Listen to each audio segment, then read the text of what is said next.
C'est parti, l'assemblage final du premier A350 XWB vient de débuter à Toulouse.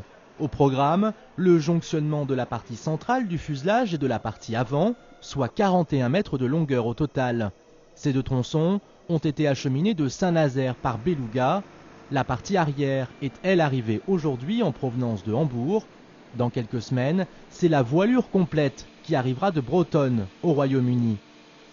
Mais ce premier appareil ne volera jamais, car une fois assemblé, il rejoindra dans quelques semaines le hall d'essai statique pour des tests de fatigue sur la structure.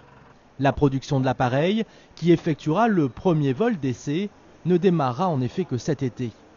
Cette nouvelle chaîne d'assemblage, entièrement dédiée à l'A350, a une particularité, elle va permettre à Airbus de gagner du temps. La question du délai se pose quand on réalise ce type d'avion et en même temps qu'il va y avoir le jonctionnement des voilures au fuselage, il va y avoir également la mise en place de tous les sièges et tout ce qui est à l'intérieur de l'avion qui se fait pour les autres avions dans d'autres lieux. Là, ça va se faire au même endroit. Donc on va gagner en délai.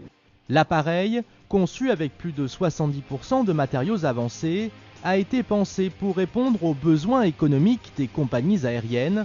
Il devrait en effet leur permettre d'économiser 25% sur le carburant et les coûts d'exploitation par rapport aux avions actuels de la même catégorie. L'A350 XWB compte à ce jour 555 commandes fermes.